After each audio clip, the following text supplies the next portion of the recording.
Je suis chargé maintenant de vous présenter la vision 2019. Nous ne marchons pas au hasard, nous marchons avec une vision. Bien aimé, cette année qui commence, toujours dans le cadre de cette vision de la libération des nations par l'Église. L'année qui vient de se terminer, le Seigneur nous a dit avec le Saint-Esprit libérer les nations. Non qu'il nous a dotés du Saint-Esprit, voici le thème de l'année. Vous êtes la lumière du monde et le sel de la terre, vu de l'ordre suprême. Avec comme promesse, venez à moi, vous tous qui êtes fatigués, et je vous donnerai du repos.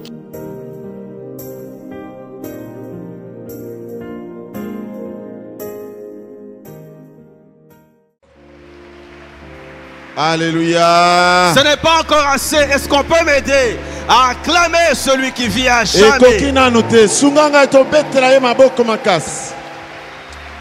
Alléluia. Bien-aimés dans le Seigneur, il n'y en a point d'autre qui soit égalé ou égalable à notre Dieu. Devant lui, tout genou fléchit.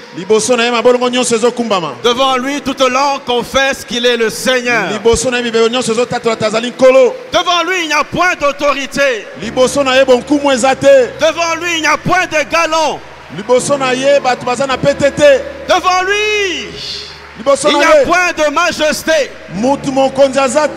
Parce que lui seul est le roi. Lui seul est le Seigneur. Lui seul est l'autorité. Lui seul est l'éternel. Lors la colère, il chante bonté. Alléluia. Lors la colère, il chante bonté. Je parle de notre Dieu. S'il est ton Dieu, je parle de ton Dieu. S'il n'est pas encore ton Dieu, il peut devenir ton Dieu ce matin. Je parle du Dieu de l'Église. Je parle du Dieu de ses serviteurs. Veuillez bien vous asseoir, bien-aimés, dans la présence du Seigneur. Alors que nous allons partager sa parole. Je voudrais vous saluer au nom du Seigneur. Je suis heureux d'être là ce matin et d'être un instrument de Dieu pour sa parole. Je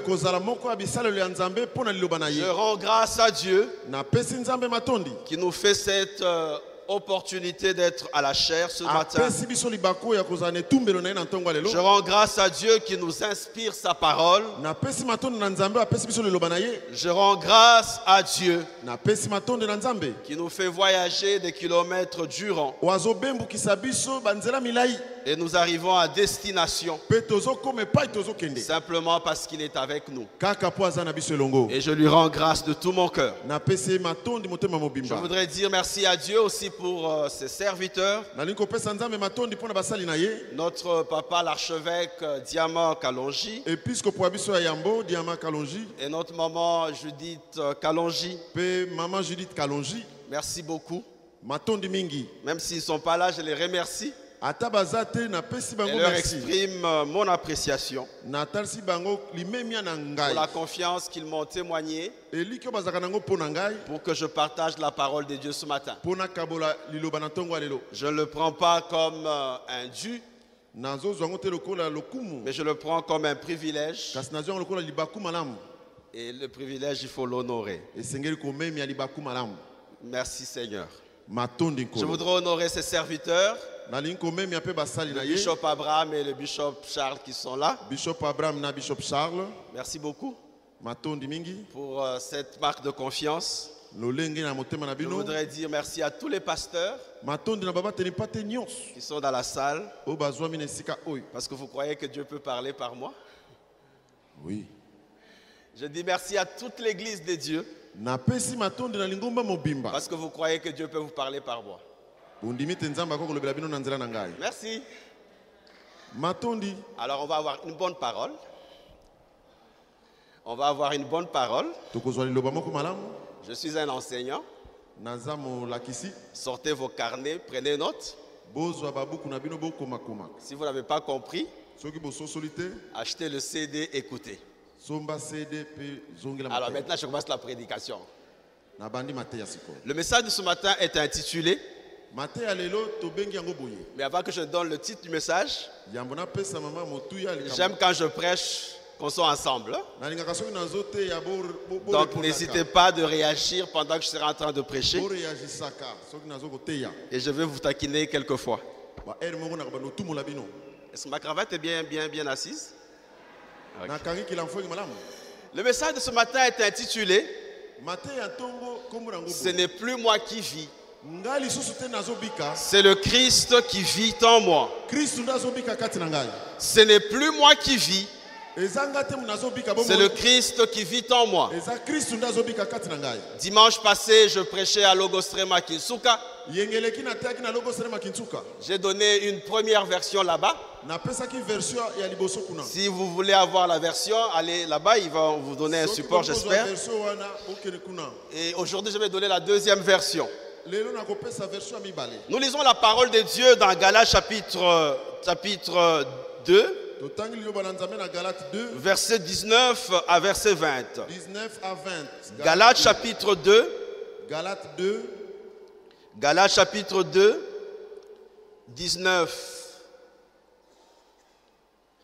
Galates chapitre 2, 19 à 20. Si on a trouvé, on dit Alléluia. Si on n'a pas trouvé, on dit Amen. Je me connecte à vous. Hein? Ça fait longtemps qu'on a été ensemble. Connectez-vous à moi. Est-ce qu'on dit Alléluia ou Amen? Galates chapitre 2, verset 19 à 20. Galates 2, 19 à 20. Car c'est par la loi que je suis mort à la loi afin de vivre pour Dieu. J'ai été crucifié avec Christ. Et si je vis, ce n'est plus moi qui vis, c'est Christ qui vit en moi. Si je vis maintenant dans la chair, je vis dans la foi au Fils de Dieu qui m'a aimé et qui s'est livré lui-même pour moi. Alors j'ai lu dans la version Louis II, je vais la lire dans la version du Semeur qui est ma version préférée d'études. Galates chapitre 2, verset 19 à 20. Écoutez, et je vais commenter ça. Car c'est par la loi que je suis mort au régime de la loi. C'est par le mariage que je suis mort au régime du célibat. C'est par l'emploi que je suis mort à la loi du chômage. C'est par la maternité que je suis mort à la loi de la stérilité. Et ce matin, la Bible est en train de nous dire, c'est par la loi que je suis mort au régime de la loi. Mais ça s'arrête pas là. C'est par la loi que je suis mort au régime de la loi. Je suis mort mais pour vivre. Je suis mort mais pour vivre. Mais pas de n'importe quelle vie. Je suis mort pour vivre pour Dieu. Ne ratez pas ceci. En effet, j'ai été crucifié avec Christ. Prêchez avec moi, prêchez avec moi. En effet, j'ai été crucifié avec Christ. Aide-moi à prêcher, mon ami. Amen. En effet, j'ai été crucifié avec Christ. Amen. Mais parle après moi, prêche avec moi. En effet, j'ai été crucifié avec Christ. Écoutez, ne ratez pas ceci. J'ai été crucifié avec Christ. Ce n'est plus moi qui vis. Ce n'est plus moi qui vis. C'est le Christ qui vit en moi. Écoutez, ne ratez pas ça, ne ratez pas ça. Ce n'est plus moi qui vis, mais c'est le Christ qui vit en moi. Ne ratez pas ceci. Ne ratez pas ceci. Ma vie en tant qu'homme. Ma vie en tant qu'homme. Je la vis maintenant dans la foi au Fils de Dieu qui s'est livré pour moi. Je suis convaincu que vous n'avez pas compris mon emphase. Écoutez ce que la Bible dit. Ce n'est plus moi qui vis. C'est le Christ qui vit en moi. Mais au même moment où ce n'est plus moi qui vis et que c'est le Christ qui vit en moi, il y a quand même une vie que je vis. Il y a quand même une vie que je vis. Et la vie que je vis, Je la vis dans la foi au Fils de Dieu qui s'est livré pour moi, qui s'est livré à la mort à ma place, afin que ce ne soit plus moi qui vis, mais que ce soit le Christ qui vive en moi. Ce matin, j'ai un fardeau. Ce matin, je ne suis pas venu remplir le temps à la chair. Ce matin, je ne suis pas venu exciter quelqu'un. Mais ce matin, je suis venu partager un fardeau. J'ai un fardeau dont le Seigneur m'a chargé de partager avec vous. Et le fardeau que je porte ce matin, c'est que je veux partager une vie. Je veux partager une vie. Non pas ma vie à moi, mais la vie des dieux. Je veux que ce matin, que toi et moi nous puissions dire, ce n'est plus moi qui vis. Ce n'est plus moi qui vis. Non pas comme un slogan. Parce que le problème avec les chrétiens aujourd'hui, c'est que nous sommes pleins de slogans. Je serai la tête et non la queue. Je serai en haut et jamais en bas. Tout lieu que foulera la plante de mon pied, Dieu me le donne. Mais on ne voit rien de toutes nos confessions. Mais ce matin, nous voulons non seulement confesser, mais nous voulons être la manifestation de notre confession. Et déclarer avec assurance, ce n'est plus moi qui vis. La vie que je vis aujourd'hui, je la vis dans le Fils, dans la foi au Fils de Dieu, qui s'est livré pour moi. Ce matin, je ne veux pas être ce prédicateur qui lève les foules. Bien qu'il y ait de la joie à lever les foules quand on prêche. Ce matin, je ne veux pas susciter des acclamations. Bien qu'il y ait de la joie à pouvoir susciter des acclamations quand on prêche. Ce matin, je ne veux pas susciter des appréciations. Bien que ça fasse du bien à être apprécié quand on enseigne. Mais ce matin, je veux partager une vie, la vie de celui qui est mort à la croix, mais qui n'est pas resté dans la tombe, qui est sorti vivant de la tombe. Alléluia, la Bible le présente comme le premier-né d'entre les morts. Il le présente comme le premier-né de Dieu.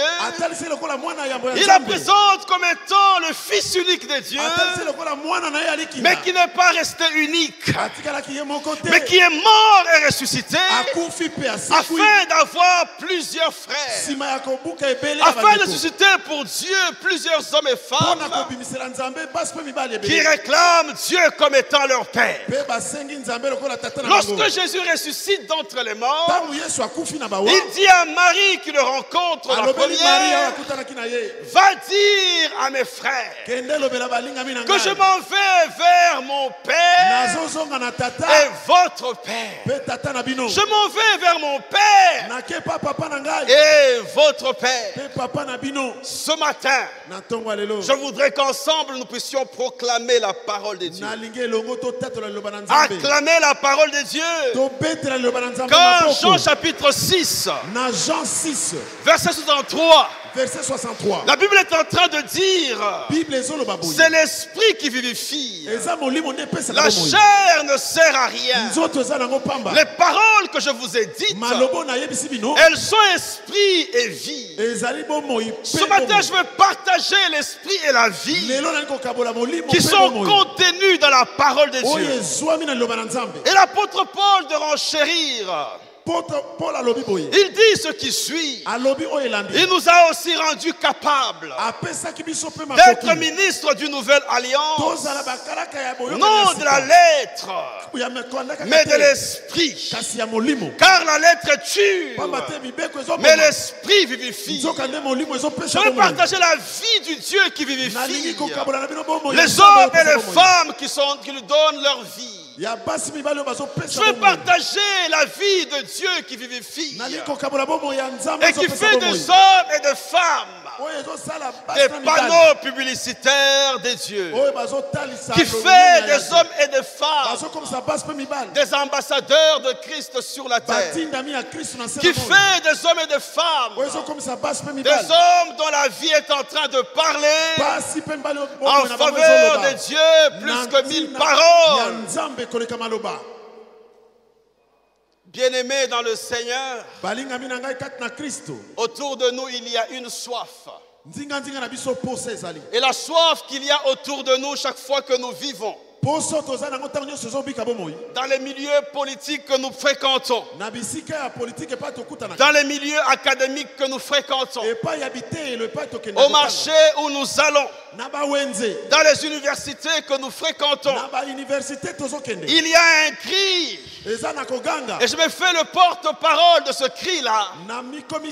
Les hommes et les femmes que nous rencontrons chaque jour, ils crient et ils disent: nous voulons voir Jésus. Nous voulons voir Jésus. Le Jésus qui est mort et ressuscité, qui est assis à la droite de la majesté divine. C'est toi et moi qui devons le faire voir. Un jour, on a posé la question à Yongisho par un homme qui voulait rencontrer Dieu. Il lui a posé la question: pasteur, quelle est l'adresse de Dieu? Est-ce que tu peux me donner l'adresse de Dieu? Parce que je voudrais aller visiter Dieu et le rencontrer. Ça a été une question difficile pour Paul Yongisho. Après réflexion, il a eu la réponse. Et il a dit à ce monsieur-là: je suis l'adresse de Dieu. Alléluia. Si tu veux rencontrer Dieu, je suis son adresse. Est-ce que ce matin, tu es l'adresse de Dieu?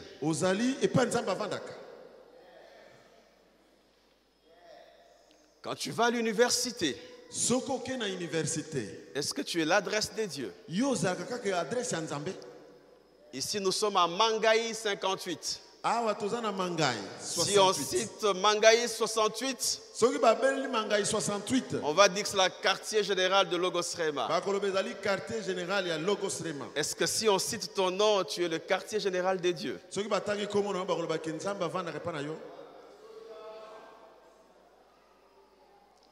Quelle est la dernière fois que quelqu'un t'a regardé et il a dit: je voudrais prier comme toi, parce que ta vie de prière m'inspire?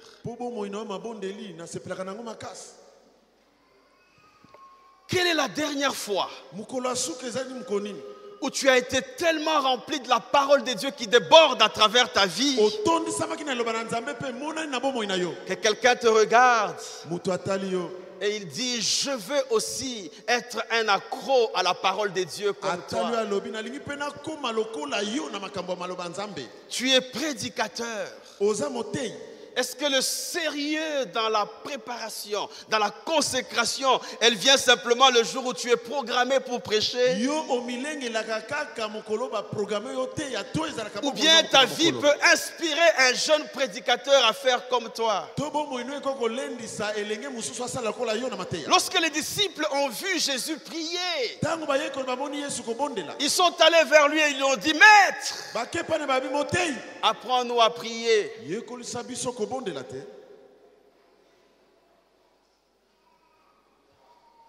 Es-tu une bonne adresse de Dieu?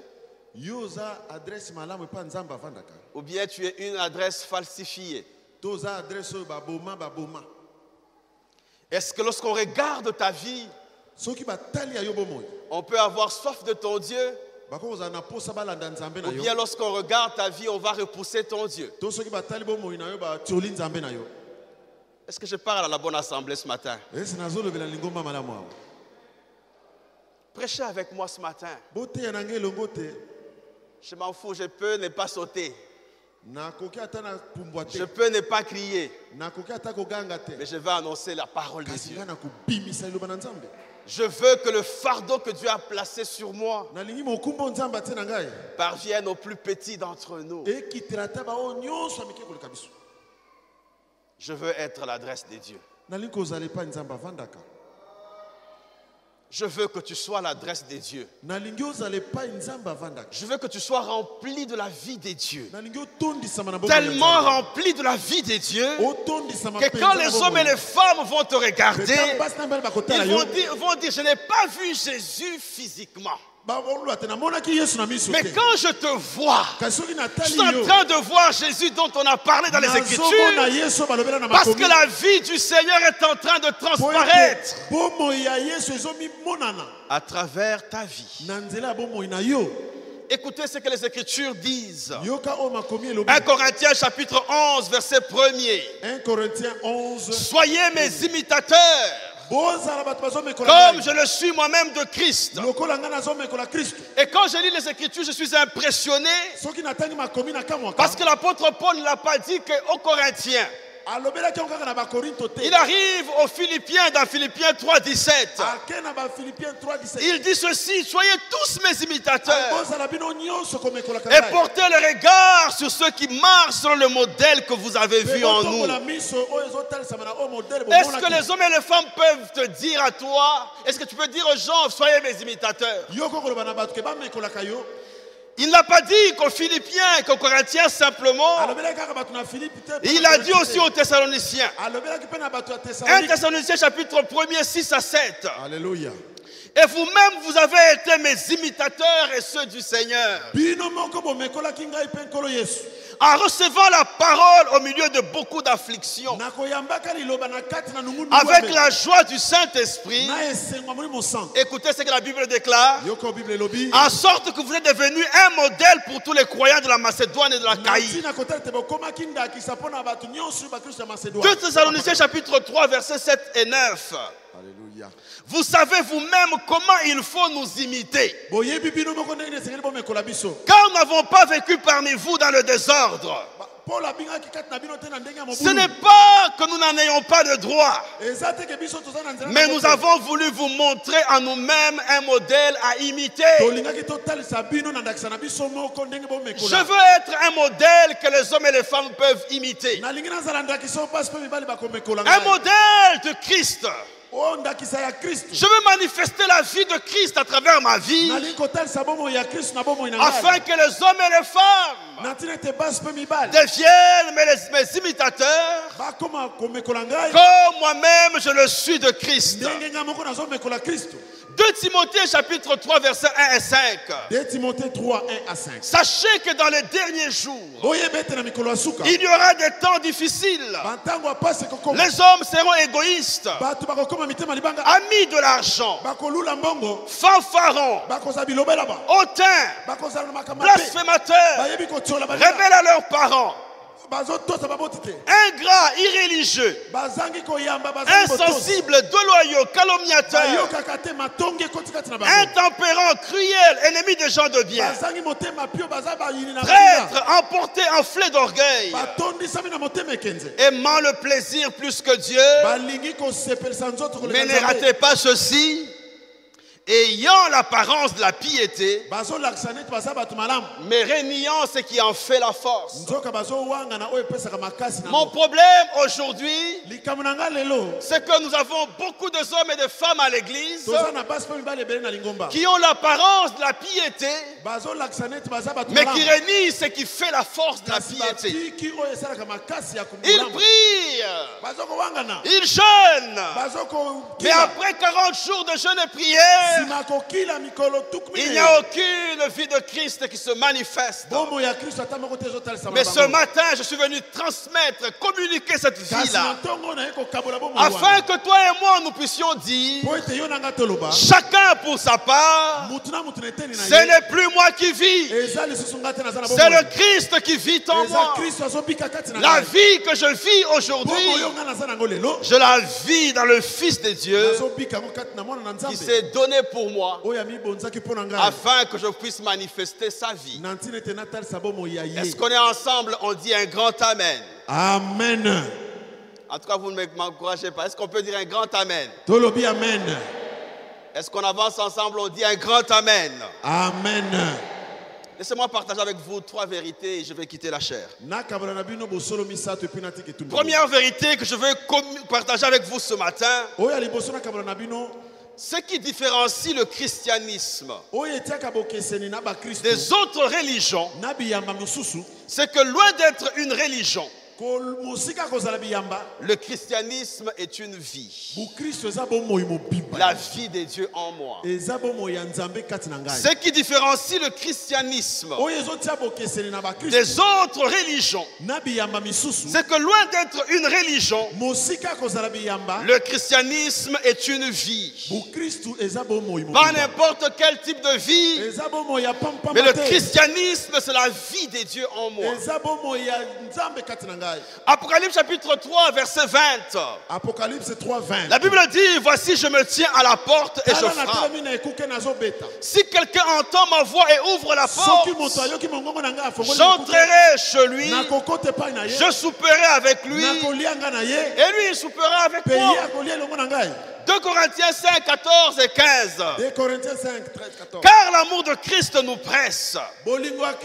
Parce que nous estimons que si un seul est mort pour tous, tous donc sont morts. Et qu'il est mort pour tous, ne ratez pas ce qui suit, afin que ceux qui vivent ne vivent plus pour eux-mêmes, mais pour celui qui est mort et ressuscité pour eux. Jésus est mort afin que nous qui vivons, nous puissions vivre pour lui. Jésus est mort afin que nous qui vivions, nous puissions le manifester lui. Jésus est mort afin que lorsqu'on nous regarde, on le voit lui qui est mort et ressuscité et qui vit pour l'éternité. Est-ce que je peux donner un exemple ce matin? Je porte sur moi une alliance. Et j'ai appris à Logosrema que mon alliance, l'alliance qui est sur mon doigt, n'est pas mon alliance, mais c'est l'alliance de ma femme. Ça, j'ai appris à Logosrema. L'homme fait porter la bague à la femme. La bague que l'homme fait porter à la femme, ce n'est pas sa bague. Pardon? C'est la bague de sa femme. Donc quand je mets mon alliance ici, tu prends mon alliance ici, et que tu regardes à l'intérieur, c'est écrit MC. Tu vois Marie-Claire. Donc quand je regarde l'alliance, je vois celle dont l'alliance est la représentation.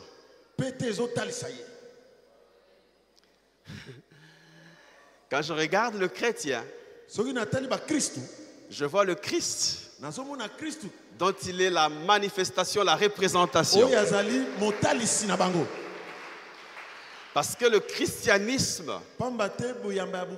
c'est la vie de Christ en moi. Le christianisme n'est pas comme l'islam. Le christianisme n'est pas comme le bouddhisme. Ce n'est pas un ensemble de rites qui sont mis ensemble. Et le christianisme, c'est la vie de Christ en moi et à travers moi. Je vis parce qu'il vit. Je vis, mais ma vie que je vis, elle est vidée de ma substance en tant que personne, afin de devenir la substance de la vie de Dieu qui vit en moi. Et par conséquent, ma vie n'est pas que quantité d'années, mais ma vie en étant quantité d'années, elle est aussi qualité de vie. Parce que la qualité de vie que je manifeste par le Christ n'est pas abondance de richesse. La vie de Christ que je manifeste à travers ma vie n'est pas abondance de renommée. La vie de Christ que je manifeste dans ma vie, elle n'est pas pauvreté. La vie de Christ que je manifeste en moi, elle n'est pas abondance de diplômes. Mais la vie de Christ que je manifeste en moi, c'est qu'un jour Jésus est venu sur la terre. Il est mort à la croix, il a été enseveli. Mais en ressuscitant d'entre les morts, il a mis en moi une substance. Et la substance qu'il a mise en moi, c'est que ce n'est plus moi qui vis. C'est lui qui vit à travers ma vie. Je suis l'adresse des dieux. Oh, je vais le dire avec assurance, je suis l'adresse des dieux. Si tu veux voir le Dieu de la Bible, visite ma maison. Tu y trouveras la paix, qui est une conséquence du fait que Jésus, il est le socle de mon foyer. Alléluia. Ce n'est plus moi qui vis. C'est le Christ qui vit en moi. Un jour, je parlais avec une de mes nièces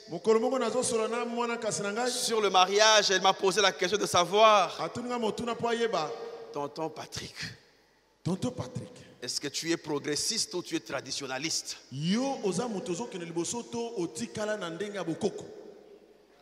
Tu es conservateur ou bien tu es progressiste? Je l'ai regardé, je lui ai dit, je ne suis ni traditionnaliste, je ne suis ni conservateur, je ne suis ni progressiste, mais je crois dans la parole de Dieu. Infaillible, immortel, qui a traversé les époques et les années et qui s'est avéré être certaine. Et je crois que la Bible est la parole de Dieu. Elle donne le modèle que rien ne peut renverser. Et je crois dans le modèle de la vie que la Bible est en train de définir. Et je crois que si quelqu'un peut vivre selon le modèle de la Bible, qu'il soit appelé progressiste ou conservateur ou traditionnaliste, qu'importe pour moi, ma joie en moi c'est de voir que le Christ vit en lui. Et j'ai une bonne nouvelle ce matin. Quand le Christ vit dans quelqu'un, la parole de Dieu, elle est définie comme une sémence incorruptible.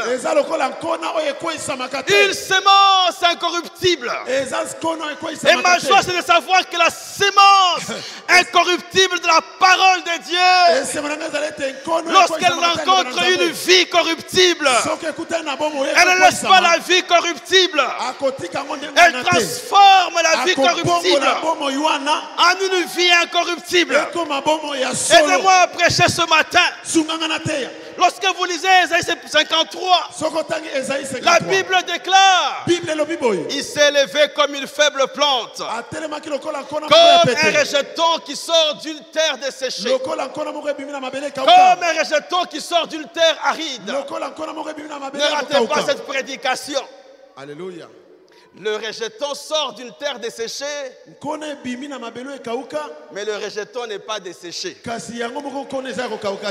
Il sort d'une terre desséchée, mais il n'est pas desséché. Il sort d'une terre aride, mais il n'est pas aride. Le rejeton qui sort d'une terre desséchée, que Ésaïe 53 est en train de définir, lorsqu'il rencontre une terre desséchée, la terre arrête d'être sèche pour devenir une terre qui produit. La terre arrête d'être aride pour devenir une terre fertile. Ne ratez pas ce que je vais dire maintenant, parce que le Christ est ressuscité, il n'est pas que vie, Mais le Christ ressuscité, il est d'un esprit vivifiant. Le Christ ressuscité, il est lui-même vivant. Mais il ne garde pas sa vie pour lui-même. Le Christ ressuscité, il communique la vie à quiconque vient en union avec lui. Alléluia. Parce qu'il est un esprit vivifiant. Il est un esprit vivifiant. Or, la vie éternelle, ceux qui te connaissent, toi le vrai Dieu, et celui que tu as envoyé, Jésus-Christ. Car le salaire du péché, c'est la mort. Mais le don gratuit que Dieu donne, c'est la vie éternelle. Et la vie éternelle, c'est une vie qui est incorruptible. C'est une vie en quantité et une vie en qualité. Et ça, c'est le christianisme. Alléluia. Est-ce que je prêche à la bonne assemblée ce matin?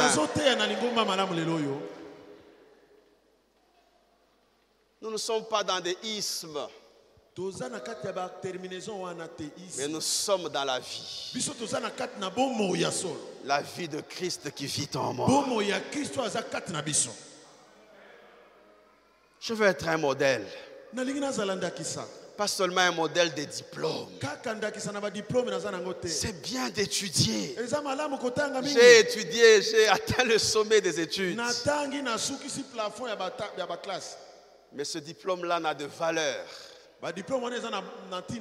que si Christ vit en moi. Alléluia. Est-ce que le Christ vit en toi? Est-ce que Christ Ou bien c'est un slogan? Quand tu es seul dans le secret, que personne ne te voit, est-ce que le Christ vit en toi? Si le Saint-Esprit agit ce matin et il commence à révéler les secrets dans les cœurs, est-ce que nous verrons le Christ qui vit en toi?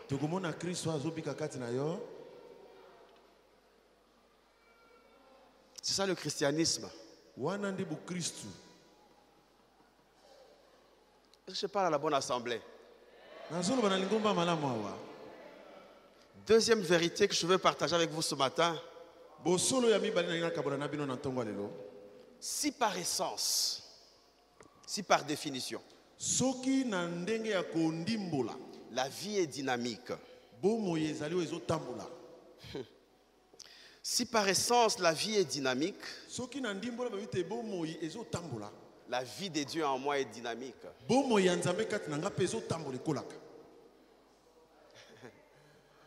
Si par essence, si tu as peur du français, écrit ici par définition. Si par définition la vie est dynamique. Si par définition la vie est dynamique. La vie de Dieu en moi, elle est aussi dynamique.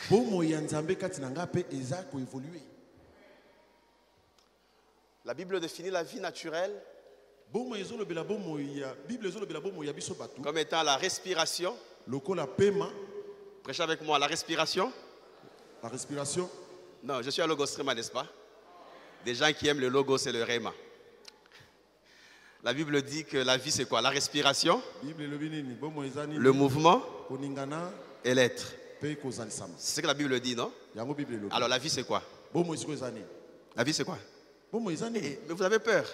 Prêchez avec moi. La vie c'est quoi? La respiration, le mouvement. Bon, maintenant vous avez l'assurance, vous pouvez prêcher avec moi. Prêchons ensemble. La vie c'est quoi? Respiration, le mouvement et l'être. Est-ce qu'il y a quelqu'un qui vit aujourd'hui ce matin à ce lieu? Alors la vie que tu as c'est quoi? La respiration. Est-ce que tu respires? Alors la vie que tu as c'est quoi? Mais pourquoi vous perdez l'assurance? La vie que tu vis c'est quoi? Est-ce qu'il y a quelqu'un qui respire ce matin? Oui. La vie que tu vis c'est quoi? Le mouvement. Est-ce qu'il y a quelqu'un qui a le mouvement ce matin? La vie que tu vis c'est quoi? L'être. Est-ce qu'il y a quelqu'un qui a l'être ce matin? Alors maintenant prêche avec assurance. La vie c'est quoi? Mais si vous prêchez comme ça, personne ne va se convertir. La vie, c'est quoi? Mais prêcher en transpirant comme moi, la vie, c'est quoi? La respiration, le mouvement et l'être. La vie, c'est quoi? La respiration, le mouvement et l'être. Est-ce qu'il y a quelqu'un qui respire ce matin? Est-ce qu'il y a quelqu'un qui a le mouvement ce matin? Amen. Est-ce qu'il y a quelqu'un qui a l'être ce matin? Alléluia. Vous avez été de bons prédicateurs. Mais je vais vous dire ceci. La vie chrétienne, elle a aussi une respiration. Elle a aussi un mouvement. Elle a aussi un être. Si quelqu'un dit qu'il vit en Christ, prêchez avec moi. Il a la respiration. Prêchez avec moi. Vous êtes un bon peuple, vous prêchez très bien. Si quelqu'un dit qu'il a la vie de Christ en lui, ça veut dire qu'il a la respiration. Et puis il a le mouvement. Et puis il a l'être. Mais vous ne me convainquez plus par votre prédication. Est-ce qu'on peut bien prêcher?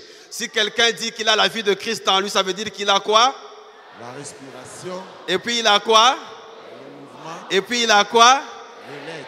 Bon, nous ne voulons pas mourir en dessous du dôme, mais on va quand même le dire que le dôme puisse bouger parce que nous sommes un peuple qui a la respiration, le mouvement et l'être. Si quelqu'un est en Christ et qu'il a la vie de Dieu en lui, il a la respiration. Et puis il a le mouvement. Et puis il a l'être. C'est quoi la respiration? C'est quoi la respiration de celui qui vit pour Dieu? La respiration de celui qui vit pour Dieu, c'est une vie de sanctification. C'est une vie de sancification. Pour que la respiration naturelle puisse être en bonne santé, il faut faire un peu de mouvement, il faut faire un peu de gymnastique. Il faut savoir se dégraisser, surtout pour nous qui vivons dans les pays où tout le monde est gros. Donc il faut savoir se dégraisser. Veiller à ce que l'on mange. Et pour nous aussi dans la vie avec Dieu, notre respiration, c'est la sanctification. Apocalypse 22, verset 11. La Bible déclare que celui qui est injuste soit encore injuste. Que celui qui est essuyé se suie encore. Mais ne ratez pas ceci, que le juste pratique encore la justice. Et que celui qui est saint se sanctifie davantage. Ne ratez pas ceci. Le pécheur doit se repentir, mais le saint doit se sanctifier. Le pécheur doit se repentir, changer de direction, revenir vers Dieu. Mais celui qui s'est déjà repenti de ses péchés et qui a été sanctifié par Dieu, il doit se sanctifier davantage. 2 Corinthiens chapitre 7 verset 1er. Ayant donc de telles promesses, bien-aimés, purifions-nous de toute souillure de la chair et de l'esprit, en achevant notre sanctification dans la crainte de Dieu. Notre respiration en nous, enfants de Dieu, notre respiration en nous qui vivons la vie de Dieu, c'est la sanctification, c'est la crainte de l'Éternel. Quelqu'un qui vit la vie de Dieu en lui et qui est l'adresse de Dieu, il craint le Seigneur, il vit une vie de sanctification, il voit le mal et il saute, il voit l'impudicité et il fuit. Parce qu'il a compris qu'il n'est pas plus intelligent que Dieu. J'ai un principe dans ma vie. Si Dieu a interdit quelque chose, je vais obéir à Dieu. Même si je ne sais pas pourquoi il faut lui obéir. Car j'estime que Dieu est plus intelligent que moi.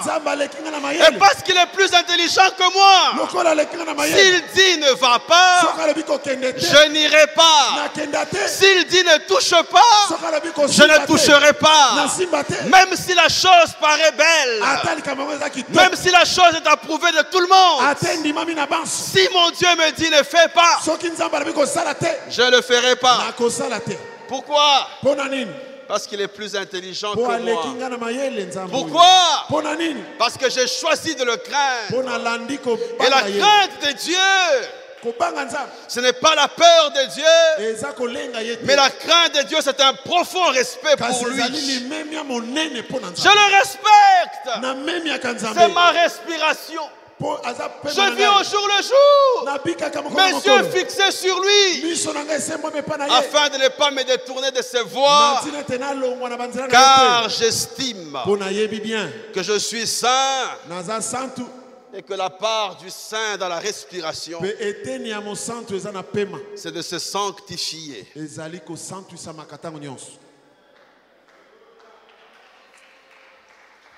Est-ce que je parle à la bonne assemblée ce matin? On a commencé avec quoi? Vous n'êtes plus convaincant? Mais convainquez-moi. Non, on a commencé avec quoi? Tu as échoué à l'examen. On a commencé avec quoi? C'est ça l'examen. C'est ça 10 sur 10 à l'examen. Mais le deuxième, c'est quoi? C'est le mouvement. D'accord? Amen. C'est quoi le mouvement? Dans la vie des enfants de Dieu, dans la vie des dieux en moi. Ésaïe chapitre 6, verset 8. J'entendis la voix du Seigneur disant, qui enverrai-je? Qui marchera pour nous? Le mouvement. Qui enverrai-je? Qui marchera pour nous? Je répondis, mais voici, envoie-moi. Ce matin, Dieu m'a envoyé dire à quelqu'un, amplifier sa voix dans cette assemblée, en disant, qui enverrai-je? Qui ira pour moi? Malheureusement, la plupart d'entre nous, quand Dieu dit qui enverrai-je, qui ira pour moi, nous allons à genoux et nous disons, il est écrit, il y a peu d'ouvriers dans la moisson du Seigneur. Priez pour le maître de la moisson qu'il envoie des ouvriers dans sa moisson. La question du Seigneur, ce n'est pas qui ira prier. La question du Seigneur, c'est qui enverrai-je? Qui va marcher pour moi? Qui va aller affecter le milieu académique pour moi? Qui va aller affecter le milieu politique pour moi? Qui va affecter sa famille pour moi? Qui va affecter son église pour moi? Qui a une vocation va s'attacher à sa vocation et vivre pour la vocation pour laquelle Dieu l'a appelé. Au lieu de répondre à Dieu, me voici, envoie-moi, nous allons devant Dieu et nous disons, Maître, il y a peu d'ouvriers. Envoie les ouvriers. Ce matin, Dieu m'a envoyé ce matin pour faire l'enrôlement, pour faire le recrutement. Le recrutement de plusieurs personnes à qui Dieu a déjà dit, qui enverrai-je? Mais qui traînent le pas là où ils sont. Qui donnent à Dieu des conditions. Laisse-moi te dire ce matin, dans l'alliance avec Dieu, ce n'est pas nous qui donnons à Dieu des conditions. Dans l'alliance avec Dieu, c'est Dieu qui nous donne des conditions et nous obéissons. Il y a des gens parmi nous qui disent à Dieu, je te servirai lorsque j'aurai des enfants. Là, tu me donnes des enfants? J'irai jusqu'au terme de la terre. Dieu te parle ce matin. Et il dit, qui enverrai-je? Moi j'ai envie de dire, me voici. Envoie-moi, Seigneur.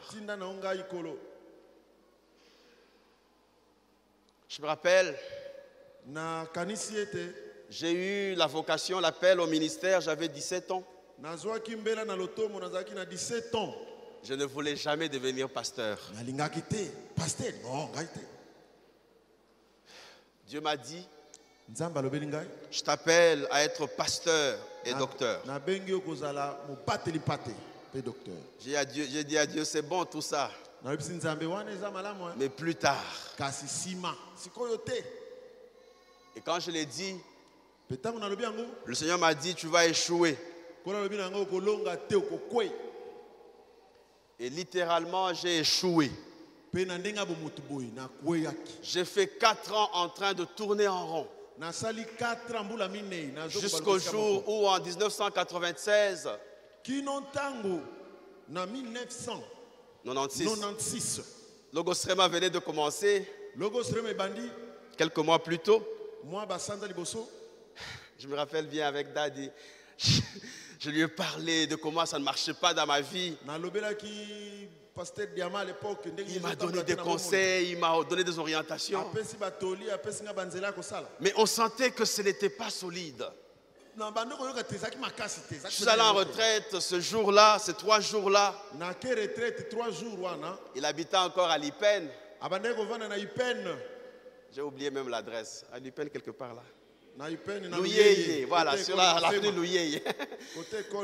Alors, après 3 jours de retraite, je vais le visiter. Qu'est-ce qui s'est passé à la retraite? Le Seigneur est venu vers moi et il m'a dit, le problème avec toi, c'est qu'il y a 4 ans plus tôt, je t'ai dit que je t'appelais au ministère, mais tu n'as pas voulu obéir. C'est pour ça que ça ne marche pas. Je suis tombé aux pieds du Seigneur et je lui ai dit, me voici, envoie-moi, je vais t'obéir. Je sors de la retraite. Je vois l'archevêque dans son bureau là de Louyeye. Je lui dis, regarde ce qui s'est passé à la retraite. Ce que je dis, c'est vrai, ça peut être vérifié devant lui. L'archevêque a sursauté sur sa chaise. Et il m'a dit, Patrick, tu as compris. Va faire ce que Dieu t'a demandé de faire. Je n'avais pas de moyens. Ma famille passait par des moments difficiles. Le Seigneur m'a dit, tu vas aller à l'UPC pour 5 ans. Je suis sorti de la retraite. À ce moment-là, le Minerval coûtait $270 à l'UPC. Je ne sais pas comment j'ai payé, mais j'ai payé le Minerval. J'ai étudié. J'ai distingué la première année. Je venais des sciences d'ingénieur vers l'économie. J'ai distingué la première année. J'ai distingué 3 fois à l'UPC. C'est vérifiable. Allez voir dans les records. Pourquoi? Parce que j'ai dit, me voici. Envoie-moi. Et aujourd'hui, en vivant, je suis très méticuleux pour ne pas fuir l'appel du Seigneur sur ma vie. Quand tu fuis l'appel de Dieu, tu ne fais pas du mal à Dieu, tu te fais du mal à toi-même. Dieu peut t'avoir appelé au ministère. Dieu peut aussi t'avoir appelé à être un homme d'affaires. Dieu peut t'avoir aussi appelé à être un homme politique. Dieu peut t'avoir appelé aussi à être quelqu'un qui manifeste la libéralité. Un cœur compatissant. Assez d'ajourner l'appel de Dieu. Nous voulons dire à Dieu, me voici, envoie-moi. Est-ce que je parle à la bonne assemblée? Mais votre prédication a diminué. Est-ce que je parle à la bonne assemblée? La respiration? Mais prêchez avec moi. La respiration? Le mouvement et l'être. Il reste quoi? L'être, n'est-ce pas? C'est quoi l'être? L'être, c'est la force de la piété. La force de l'attachement à Dieu. La force de l'attachement à Dieu. Il faut que ma vie manifeste de l'attachement au Seigneur. Avant de faire quoi que ce soit, papa, qu'est-ce que tu dis? On va me critiquer. Je m'en fous. Parce que ma vie doit refléter le fait que il y a de la force dans ma piété. Il y a de la force dans mon attachement à Dieu. Troisième vérité, parce que je n'ai plus beaucoup de temps. Première vérité, le christianisme, loin d'être comme toute autre religion, le christianisme c'est la manifestation de la vie de Dieu en moi. Deuxième vérité, autant la vie naturelle, c'est la respiration, le mouvement et l'être. La vie avec Dieu a aussi la respiration, le mouvement et l'être. Et la troisième vérité que je veux partager avec vous ce matin, et je vais quitter la chair, et ne la ratez pas. La vie de Dieu avec moi. La vie de Dieu avec moi. Tout comme ma vie avec Dieu peut se résumer dans un seul verbe. La vie de Dieu avec moi. Tout comme ma vie avec Dieu peut se résumer dans un seul verbe. Et le verbe qui résume ma vie avec Dieu et la vie de Dieu avec moi, c'est le verbe gagner. C'est le verbe gagner. C'est le verbe gagner. Philippiens 3, verset 8. Philippiens 3:8, la Bible déclare: et je regarde toutes choses comme une perte. Je regarde toutes choses comme une boue. Je regarde toutes choses comme un marchepied. Je regarde toutes choses comme de la boue. Parce que j'ai une vision, j'ai une visée. Et la visée que j'ai, je veux gagner Christ. J'ai renoncé à tout. Et je regarde tout comme de la boue. Parce que je veux gagner Christ. Je veux gagner Christ. Je veux gagner Christ. Je veux gagner Christ. Et pourquoi je veux le gagner? Parce qu'il m'a gagné le premier. Il m'a gagné le premier. Je ne veux pas le laisser aller tout seul. Je vais moi aussi le gagner. Jérémie chapitre 20, verset 9. Jérémie 20, verset 9. Jérémie 29. Si je dis, je ne ferai plus mention de lui. Je ne parlerai plus en son nom. Il y a dans mon cœur comme un feu dévorant qui est renfermé dans mes os. Je m'efforce de le contenir. Je ne le puis pas. Il y a en moi comme un feu. Je m'efforce de le contenir, mais je ne peux pas. Mais ne ratez pas ceci. Jérémie 20. Verset 7. Pourquoi il y a un feu que je ne peux pas contenir? Jérémie 20, verset 7 nous donne la réponse. Tu m'as séduit, ô Éternel. Je me suis laissé séduire. Tu as usé de force à mon égard. Et tu l'as emporté. Tu as usé de force à mon égard. Et tu as gagné la bataille. Tu as usé de force à mon égard. Et tu l'as remporté, Seigneur. Alors en moi il y a comme un feu. Gagné. Il m'a gagné. Mais je veux aussi le gagner. Lorsque Jacob rencontre le Seigneur à Péniel, au gué de Jabbok, la Bible dit que Jacob s'est battu avec le Seigneur et le Seigneur l'a frappé à l'emboîture de la hanche. Et il lui a posé la question: quel est ton nom? Jacob est mon nom. Le Seigneur l'a regardé et lui dit: tu ne seras plus appelé Jacob, Ne ratez pas ceci. Tu ne seras plus appelé Jacob, mais tu seras appelé Israël. Ne ratez pas ceci, parce que tu t'es battu avec Dieu et tu l'as remporté. Alléluia. Alléluia. Alléluia. Betela nzambe maboko makasi. Alléluia. Betela nzambe maboko pe milolo. Yes. Il m'a gagné. Alongi ngai. Je vais aussi le gagner. Ngape na kolonga ye.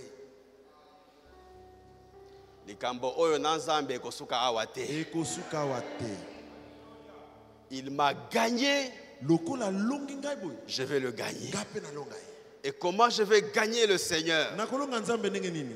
C'est en obéissant à sa parole. Na kotosa kaka liloba na ye moko. Mwana kutuma, mwana kuja. Mwano ya tinda maka. L'enfant que l'on envoie qui obéit. Mwano ya tinda maka na botosi. C'est l'enfant qui mange. Yende mwano yo bapesa kabiloko. Beaucoup de gens à l'église cherchent les bénédictions de Dieu, mais ils ne cherchent pas le Dieu de la bénédiction. Si tu gagnes le Dieu de la bénédiction, tu auras la bénédiction avec le Dieu de la bénédiction. Amen. Il t'a gagné. Gagne-le. Dis-lui, là où tu seras, là je serai aussi. Tu veux demander à Dieu une chose difficile et la recevoir? Il faut que là où se trouve Dieu, que là tu puisses te trouver. Parce que si tu peux être là où se trouve Dieu, lorsque le temps de la visitation divine viendra, tu le reconnaîtras. Tu le gagneras. Tu le remporteras. Et tu déclareras avec moi, ce n'est plus moi qui vis, c'est le Christ qui vit en moi. Ce n'est plus moi qui vis, c'est le Christ qui vit en moi. Il y a en moi une passion. Ce n'est pas la passion de la jeunesse, mais c'est la passion de quelqu'un qui a trouvé Christ Jésus. C'est la passion de quelqu'un qui crie, ce n'est plus moi qui vis, c'est le Christ qui vit en moi. C'est la passion de quelqu'un qui crie, ma vie aujourd'hui, je la vis de la foi en Christ. C'est la passion de quelqu'un qui crie, j'ai trouvé celui qui l'appelle le Messie. Viens et vois celui que je trouvais. C'est la passion de celui qui déclare, venez voir celui que j'ai rencontré. Il m'a dit tout ce que j'ai fait. Ne sera-ce pas le Messie? Alléluia. C'est la passion de celui qui dit, voici l'agneau de Dieu qui ôte le péché du monde. Je ne suis pas digne de délier la couronne de ses sandales, mais je veux tomber à ses pieds et lui déclarer, oui, prends tout, Seigneur. Prends mon âme. Prends mon corps. Prends mon esprit. Règne sur moi. Car ce n'est plus moi qui vis. Ce n'est plus moi qui vis. Ce n'est plus moi qui vis. C'est le Christ qui vit en moi.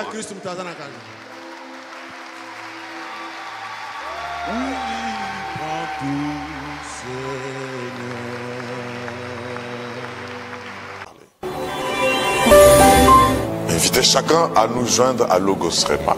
Logos Rema, nous sommes sur l'avenue Mangaï, croisement avec l'avenue Chaba, dans la commune de Kasavubu à Kinshasa. Tous les dimanches, culte qui commence avec louange, adoration, sainte scène, la communion, et puis les prières, l'intercession pour des cas particuliers de toutes les personnes. Après ce culte de sainte scène suivi de prières, non seulement nous rendons grâce à Dieu, tous les jours, tous les dimanches, je disais, de 8h à 11h, un culte plein à Logos Rema. Culte en anglais, à la même adresse, et nous clôturons à 18h. Vous êtes bienvenus. Servons le Seigneur, tenons compte de sa grâce. À la prochaine.